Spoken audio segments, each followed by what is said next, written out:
الرحيم عن عائشة رضي الله تعالى عنها أن رسول الله صلى الله عليه وسلم قال من ظلم قيد شبر من الأرض طوقه من سبع أرضين متفق عليه. وعن أبي موسى رضي الله تعالى عنه قال قال رسول الله صلى الله عليه وسلم إن الله لا يملي للظالم فإذا أخذه لم يفلته ثم قرأ كذلك أخذ ربك إذا أخذ القرى وهي ظالمة إن أخذه أليم شديد. بات چل رہی تھی ظلم کے متعلق اور اس کو بتایا تھا کہ ہم اپنے آپ کو بھی ہمیں غور کرنا چاہیے، دیکھنا چاہیے کہ کہیں ہمارا شمار ان لوگوں میں تو نہیں ہے جو ظالم قرار دیے جاتے ہیں، اس لیے کہ ظلم کی بہت ساری صورتیں ہیں، بہت ساری شکلیں ہیں۔ مرد عورت کے اوپر ظلم کرتا ہے، عورت مرد کے اوپر ظلم کرتی ہے، ایک بھائی دوسرے بھائی کے اوپر ظلم کرتا ہے، بہن بھائی کے اوپر، بھائی بہن کے اوپر، اور اسی طریقے سے ایک دوست دوسرے دوست کے اوپر ظلم کرتا ہے، اور ظلموں کی بہت ساری صورتیں ہیں۔ اور گزشتہ بتایا تھا کہ ظالم کو اللہ تبارک و تعالیٰ نہیں چھوڑتا، مظلوم کی آہ اللہ تبارک و تعالیٰ کے یہاں پہنچتی ہے، اور اللہ تبارک و تعالیٰ کے یہاں سے اسے کہا جاتا ہے کہ میں ضرور بھی ضرور تیری مدد کروں گا، اور اللہ تبارک و تعالیٰ کی مدد آتی ہے، اور ظالم کے کیا ہے حالات بالکل خراب ہو جاتے ہیں، برباد ہو جاتا ہے اور ختم ہو جاتا ہے۔ آج اسی سلسلے میں حضرت عائشہ صدیقہ رضی اللہ تعالیٰ عنہا حدیث میں ہوتی ہے کہ حضور اقدس صلی اللہ علیہ وسلم نے فرمایا من ظلم قدر شبر من الارض، اگر کسی آدمی نے کسی کی زمین، ایک خالص زمین کو چھین لیا، ایک خالص زمین کو اگر اس نے ہڑپ لیا، قبضہ کر لیا، اور اس کی زمین کو اس نے لے لیا، تو اللہ جل جلالہ اس کو گلے میں توق بنائیں گے ساتوں زمینوں کا۔ ایک خالص کو تم نے لی ہے اور یہ ساتوں زمینوں کے ساتھ خالص کا توق تمہارے گلے میں ڈالا جائے گا، اور وہ تم کو جہنم میں لے جا کر پہنچا دے گا۔ اس وجہ سے اگر ہم لوگ اپنے گھروں میں، اپنے کھیتیوں میں، اپنی زمینوں میں جو کیا ہے لوگوں کا جگہوں کو چھینتے ہیں، ان کو زیادہ بہت زیادہ بچنے کی ضرورت ہے۔ دوسری حدیث حضرت ابو موسیٰ اشعری رضی اللہ تعالیٰ عنہ کی ہے، قال رسول اللہ صلی اللہ علیہ وسلم، اس حدیث میں یہ بتایا گیا ہے کہ ظلم کرنے والا ظلم کرتا ہے، اور جب ظلم کرتا ہے تو اللہ تبارک و تعالیٰ کی طرف سے گرفت نہیں ہوتی، اور وہ یہ سمجھتا ہے کہ میں حق پر ہوں، میں صحیح ہوں اور میں صحیح کر رہا ہوں۔ لیکن اگر اللہ تبارک و تعالیٰ کی طرف سے اس کی گرفت نہ ہو، مہلت ملے، تو یہ سمجھنا چاہیے کہ اللہ تبارک و تعالیٰ اس کو ڈھیل دے رہے ہیں، اور جب ڈھیل دیتے جب ایک نقصان ہو جائے گی، ایک خاص مقدار میں اللہ تبارک و تعالیٰ اس کو ڈھیل دے دیں گے، اور پھر اس کے بعد جب اللہ تبارک و تعالیٰ اس کو پکڑیں گے تو پھر اس طریقے سے پکڑیں گے کہ اس کے چھٹکانے کا یا اس کے چھوٹنے کا کوئی موقع یا کوئی حالت نہیں ہوگی۔ اس وجہ سے جو لوگ ظلم کر رہے ہیں انہیں سوچنا چاہیے کہ اللہ تبارک و تعالیٰ ہمارے خلاف ایکشن لے گا، اللہ تبارک و تعالیٰ ہمارے خلاف معاملہ کرے گا، لیکن کوئی معاملہ نہیں ہوتا ہے تو وہ آزادی سے ظلم کرتے چلے جاتے ہیں۔ دیکھنا چاہیے کہ کبھی ایک آدمی دوسرے آدمی کو ظلم کرتا ہے تو اس صورت میں بہت جلدی گرفت ہو جاتی ہے۔ ایک قوم دوسری قوم پر ظلم کرتی ہے تو اس کی گرفت میں کچھ دیر لگتی ہے،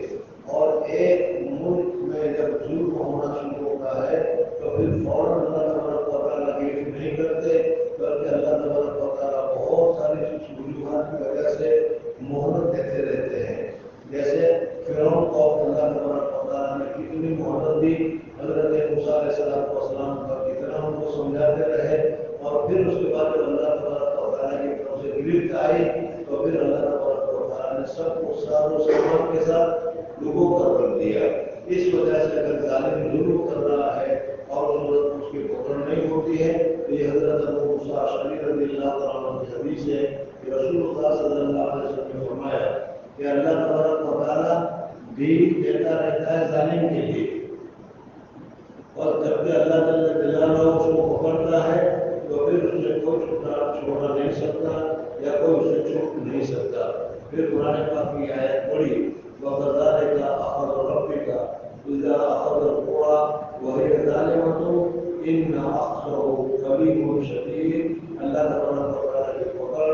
بڑی دردناک ہوتی ہے، اللہ تبارک و تعالیٰ کی پکڑ بڑی سخت ہوتی ہے۔ بزرگ اور دوست تو اسی وجہ سے ہمیں اپنے طور پر بیٹھ کر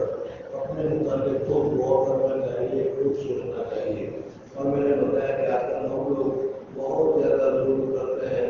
ذرا سی طاقت آ گئی، ذرا سا موقع آ گیا تو اس کا غلط فائدہ اٹھا کر سامنے والے کو دبانے کی کوشش کرتے ہیں، اور ہر جگہ پر ہر قوم میں ہر چھوٹے بڑوں میں ہوتا رہتا ہے۔ اس وجہ سے اس سے بہت ہی زیادہ احتراز کر لیں گے اور اس سے بہت ہی زیادہ بچنے کی ضرورت ہے۔ اس کے بعد ایک دوسری حدیث آ رہی ہے اور اس میں حضور اکرم صلی اللہ علیہ وسلم نے حضرت معاذ بن جبل رضی اللہ عنہ کو یمن گورنر بنا کر بھیجا، اور حضرت معاذ بن جبل رضی اللہ عنہ گھوڑے پر سوار ہے، یمن جا رہے ہیں، اور حضور اکرم صلی اللہ علیہ وسلم ان کو وصیت کر رہے ہیں، نصیحت کر رہے ہیں اور بتا رہے ہیں کہ یمن جا رہے ہو تو تمہیں یہ کرنا پڑے گا، یار یہ کرنا جو کام کرانے چاہیے، جو کام کو کرنے چاہیے تھے، تبلیغ کے اعتبار سے، دین کے پھیلانے کے اعتبار سے، دین کی حکومت کے اعتبار سے حضور اکرم صلی اللہ علیہ وسلم پیدل چل رہے ہیں اور حضرت معاذ رضی اللہ عنہ گھوڑے پر چل رہے ہیں، اور حضور صلی اللہ علیہ وسلم ان کو بتلا رہے ہیں، سکھلا رہے ہیں کیا کیا ہے، وہ تفصیلی سندھی سنا رہے ہیں۔ معاذ رضی اللہ تعالیٰ عنہ، حضرت معاذ فرماتے ہیں کہ بعثنی رسول اللہ صلی اللہ علیہ وسلم، حضور اکرم صلی اللہ علیہ وسلم نے مجھے یمن کا گورنر بنا کر بھیجا، وقال، اور حضور صلی اللہ علیہ وسلم نے فرمایا کہ انک تاتی قوما من اہل الکتاب، اے معاذ تم جا رہے ہو وہاں پر اہل کتاب، یہ نصرانی حضرات، عرب نصرانی، یمن میں لوگ عرب نصرانی تھے، تو حضور اکرم صلی اللہ علیہ وسلم نے فرمایا کہ تم وہاں جا رہے ہو جن کے پاس اللہ تبارک و تعالیٰ نے کتاب بھیجی ہے، فَدْعُوهُمْ إِلَىٰ شَهَادَةِ أَن لَا إِلَٰهَ إِلَّا اللَّهُ، سب سے پہلا کام ان کو اللہ تبارک و تعالیٰ کی وحدانیت کی طرف، اللہ تبارک و تعالیٰ کے ایک ہونے کی طرف، لا الہ الا اللہ کی طرف ان کو سب سے پہلے دعوت دینا، وَأَنِّي رَسُولُ اللَّهِ، اور اس کے بعد دوسری دعوتیں دینا کہ میں اللہ کا رسول ہوں، یعنی دوسرے الفاظ میں اگر کہیں تو کلمہ طیبہ کی سب سے پہلے دعوت دینا تاکہ وہ کیا ہے خدا کی وحدانیت کے قائل ہو جائے۔ نصرانی اللہ کو مانتے ہیں لیکن تین اللہ کو یا تین اللہ کے ملکوں کو مانتے ہیں، جس کا وطن مانتے ہیں۔ بہرحال اس وجہ سے ایک خدا کی دعوت دینا اور حضور اکرم صلی اللہ علیہ وسلم کی رسالت کی دعوت دینا۔ فَإِنْهُمْ أَطَاعُوا لِذَلِكَ، جب وہ اس بات کو مان لے، وَعَلِمْهُمْ أَنَّ اللَّهَ قَدْ افْتَرَضَ عَلَيْهِمْ 5 صلوات فِي كُلِّ يَوْمٍ وَلَيْلَةٍ، جب یہ ایمان لے آئے اور ایمان لانے کے بعد اب ان کو پھر کہنا کہ دیکھو تم مسلمان ہو گئے اور تمہارے اوپر اللہ تبارک و تعالیٰ نے دین بھر میں 5 نمازیں فرض کی ہے، اس وجہ سے تمہیں 5 نمازیں پڑھنی ہوگی۔ فَإِنْهُمْ أَطَاعُوا لِذَلِكَ، اب اس کے بعد وہ 5 نمازیں بھی پڑھتے ہو جائے۔ حضور اکرم صلی اللہ علیہ وسلم نے ان کو دین پر لانے کا کیا طریقہ ہے اس کو یہاں پر ذکر کیا۔ حضرت اپنا شیخ الحدیث رحمہ اللہ مرتضی نے جب یہ حدیث ہمیں پڑھائی بخاری میں تو اس وقت حضرت شیخ اللہ مرتضی نے فرمایا کہ دیکھو لوگ تبلیغ پر خامخواہ اعتراض کرتے ہیں کہ 5 نمبر لے کر بیٹھے ہیں، دوسرے نمبروں کو چھوڑ دیا ہے۔ دیکھو یہاں پر حضور اکرم صلی اللہ علیہ وسلم نے ایک ہی ساتھ سارے احکام نہیں بتا دیے، بلکہ کہا کہ پہلے یہ بتانا، پھر یہ بتانا، پھر یہ بتانا، پھر یہ بتانا، اور اس طریقے سے آہستہ آہستہ اس کو دین کے اوپر عمل کرنے والا بنانا اور دین کی تعلیم کو اس طریقے سے دینا۔ تو پہلے ضروری تھی ایمان کی دعوت، تو ایمان کی دعوت تھی، ایمان کی دعوت قبول ہو گئی، اب ان کے بعد فرائض نماز کی دعوت ہو گئی، 5 مرتبہ دن میں نماز پڑھنا ہے۔ اب جب دن میں 5 مرتبہ نماز پڑھتے ہو گئے، فَعَلَمُ أَنَّ اللَّهَ قَدْ افْتَرَضَ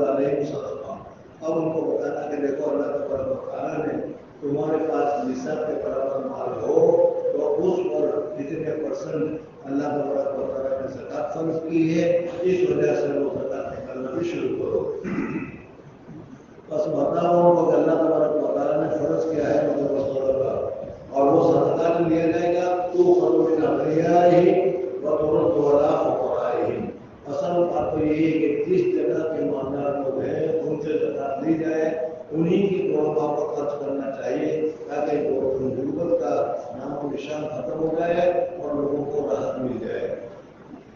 لیکن آج کل اس میں بھی گڑبڑ ہو رہی ہے،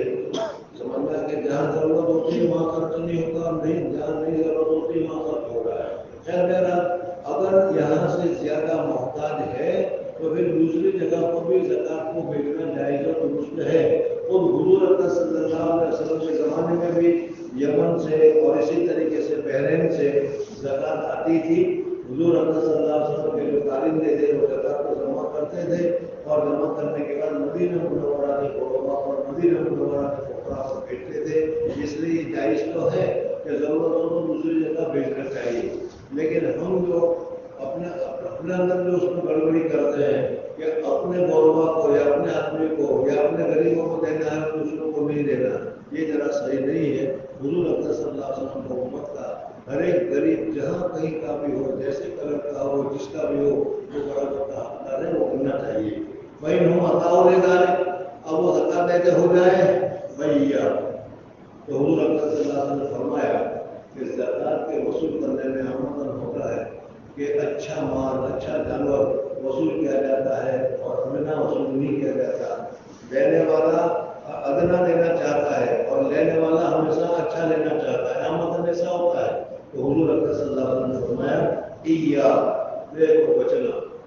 کبھی ایسا مت کرنا، ایاک وقرائم اموالہم، ان کے جو اچھے مال ہو ان اچھے مال کے اوپر نظر مت لگانا، واتق دعوۃ المظلوم، اور مظلوم کی بددعا سے بچنا، مظلوم کی آہ سے بچنا۔ اس لیے کہ تمہارے پاس طاقت ہے، تمہارے پاس پولیس ہے، تمہارے پاس پاور ہے، اور اس پاور کی وجہ سے زبردستی اگر تم لے لو گے تو وہ بیچارہ کچھ بھی نہیں بول پائے گا، کیا کرے گا؟ تو اگر وہ بولتا نہیں ہے تو اس کا مطلب یہ تو نہیں کہ وہ راضی ہو گیا، اس کو تمہارا اس زیادتی کرنے کی وجہ سے اس کے دل کے اوپر جو اثر پڑے گا، اس کے دل کے اوپر جو کیا ہے رنج ہوگا، اور اس کی دل سے جو اس کو تکلیف ہوگی اور دل سے جو آہ نکلے گی، یہ آہ اللہ تبارک و تعالیٰ کیا ہوتی ہے، یہ متقی اور ڈرنا مظلوم کی بددعا سے، فَإِنَّهُ لَيْسَ بَيْنَهَا وَبَيْنَ اللَّهِ حِجَابٌ، اور جو مظلوم کی آہ ہے، مظلوم بددعا بھی نہیں کرے لیکن جو دل میں تکلیف ہو رہی ہے، دکھ رہا ہے، مظلوم کی جو آہ ہے دل میں جیسی آہ ہوئی وہ آہ سیدھی نکل کر جاتی ہے اللہ تبارک و تعالیٰ کے پاس، اور درجن میں کوئی چیز رکاوٹ نہیں ہوتی اور سیدھی اللہ تبارک و تعالیٰ کے حضور میں پہنچتی ہے، اور اللہ تبارک و تعالیٰ کے سامنے جا کر یہ آہ اللہ کو معلوم ہوتی ہے تو اللہ تبارک و تعالیٰ فرماتے ہیں لَنَنصُرَنَّكَ، میں ضرور بھی ضرور تیری مدد کروں گا۔ حکمت کی وجہ سے کبھی دیر ہو جائے گی، کبھی ڈیل دے دی جائے گی، وہ دوسری بات ہے، لیکن مطلب یہی ہے کہ میں تمہاری ضرور مدد کروں گا۔ اس وجہ سے مظلوم کی آہ سے بچنے کی بہت زیادہ ضرورت ہے۔ اللہ تبارک و تعالیٰ مجھے بھی اور آپ حضرات کو بھی ظلم کرنے والا کے زمرے سے، ظلم کرنے والوں کی جماعت سے اللہ تبارک و تعالیٰ ہماری حفاظت فرمائے۔ اور میں پھر یہ کہہ رہا ہوں کہ ہمیں خود اپنا عمل، اپنا قول، اپنی حالت، اپنا خیر غور کرنا چاہیے کہ میں اس طریقے سے جو کر رہا ہوں کہیں ظلم پر نہیں ہو رہا ہے۔ اللہ تعالیٰ مجھے بھی اور آپ حضرات کو کیور کرنے کی سعادت اور موقع نصیب فرمائے۔ ظلم اور اصل طور پر بالکل عشاء کی نماز میں مجھے کچھ بات کرنی تھی، اور وہ یہ بات کرنی تھی کہ الحمدللہ ہمارے نوجوان بچے جو کوئی اسکول وغیرہ میں جاتے آتے ہیں وہ خود اپنے طور پر ایک دن 24 گھنٹے کہہ لیجیے 24 گھنٹے گزارنے کے لیے یہاں پر تشریف لائے۔ مجھے بہت مسرت ہوئی، بہت زیادہ خوشی ہوئی۔ سب سے پہلے تو میں ان لوگوں کو مبارکبادی دیتا ہوں پتا نہیں اس میں کون سا مخلص ہوگا، ہمیں نہیں معلوم کس کے دل میں کیا ہے. ہو سکتا ہے کہ کوئی مخلص ہو اور اس مخلص کے اخلاص کی وجہ سے اللہ تبارک و تعالیٰ ہمارا سب کا بیڑا پار کرتے اور اللہ تعالیٰ ہم سب سے جوڑ ہے. تو یہ ہم ایسا ہوتا ہے. اس وجہ سے سب سے پہلے ان بچوں کو میں مبارکباد پیش کرتا ہوں. اصل میں مشکل یہ ہے کہ یہ اردو دار نہیں ہے اور میں اسپینش زبان مجھے نہیں آتی، اس لیے دونوں میں جوڑ نہیں بیٹھ رہا،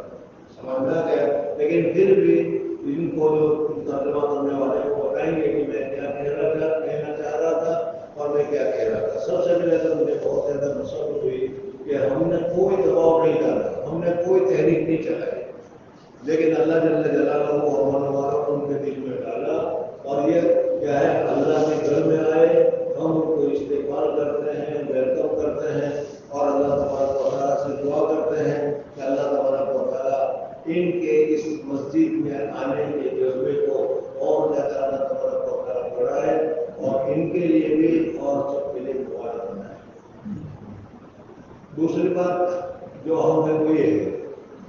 کہ مجھے اچھی طرح یاد ہے کہ انگلینڈ میں کسی جگہ پر مسجد کی اپلیکیشن داخل کی گئی حکومت کے پاس. حکومت فیڈرل حکومت ہے، ساری دنیا پر اس نے حکومت کی اپلیکیشن ڈالی گئی کہ ہمیں یہاں مسجد کی ضرورت ہے، ہمیں مسجد بنانے کی اجازت دی جائے. گورنمنٹ نے کہا کہ ٹھیک ہے، اس جمعہ کو جب تم نماز کے لیے جاؤ گے تو ہمارے آفیسر آ کر تمہارا غور کریں گے، دیکھیں گے کہ ضرورت ہے یا ضرورت نہیں ہے. ہمارے آدمی ہیں وہ تو موقع مل گیا ان کو، سب بوڑھے بوڑھے کو غربا کو سب کو سمجھا بجھا کر کہا کہ آج کے دن ضرور آنا ہے تاکہ اپنی ساری کیا ہے کثرت جو ہے ان کو دکھلانا ہے، جبھی تو پھر ہمارے لیے مسجد بن جائے گی. اس وجہ سے بیچارے بوڑھے لوگ کبھی چل بھی نہیں سکتے تھے، جیسے بھی سب کے سب وہ آئے. آفیسر جہاں بیٹھنا چاہیے تھا بیٹھا ہوگا، دیکھ رہا ہوگا اور دیکھا واقعی میں یہاں بہت زیادہ تعداد ہے. لیکن رپورٹ جو اس نے دی، اس رپورٹ میں اس نے دی کہ یہاں مسجد کی ضرورت نہیں، یہاں مسجد کی ضرورت نہیں. پوچھا گیا کہ بھائی اتنے سارے آدمی آئے تھے کہ جتنے آئے تھے وہ سب بوڑھے تھے، گھر میں بیٹھے ہوئے تھے، جوان اس میں ایک بھی نہیں تھا. اور یہ بوڑھے 10-15 سال میں تو ختم ہو جائیں گے، مسجد کو کیا کریں گے. یہ مجھے کل یاد آیا، یہ ہمارے بوڑھے لوگ ہمارے ساتھ ہے ہی بیچارے. اللہ تعالیٰ ان کی عمر کا اور برکت دے، جلدی ختم ہو جائے، اللہ تعالیٰ برکت دے. لیکن بہت سارے ہمارے ساتھی جو ہمارے طرف میں بھی ہمارے مددگار تھے، ہمارے معاون تھے، ہمارے ساتھی تھے، آج میں ان کو نہیں دیکھ کر سب سے پہلے تو ہمارا جیسا دیکھ کر مجھے افسوس ہو رہا ہے. اللہ جل جلالہ ان سب کی مغفرت فرمائے، نصیب فرمائے. اور جو کچھ کامیاب ہو رہا ہے انہی کی محنت سے ہو رہا ہے. اللہ تبارک و تعالیٰ ان کے لیے سب کے جاریہ میں قبول. تو میں یہ کہہ رہا تھا کہ یہ بوڑھے تو ختم ہو جائیں گے، پھر یہ کیا ہوگا. لیکن اللہ جل جلالہ مومن والوں نے نوجوانوں کے دلوں میں ڈالا. اور یہ نوجوان طبقہ بھی جو آئے ہوئے ہیں، آپ ذرا جانتے ہیں، شاید آپ کو معلوم نہ ہو یا ہو، الحمدللہ کل مغرب کے بعد مغرب سے پہلے آنا تھا، لیکن ہمارا کام تو ذرا شاید سوس والا چلتا ہے. مغرب کی جگہ پر عشاء پر آ گئے. اگر مغرب پر آیا ہوتے تو میں عشاء کی تقریر ہی میں ان کا استقبال کرتا، لیکن وہ موجود نہیں تھے، کچھ آ رہے تھے،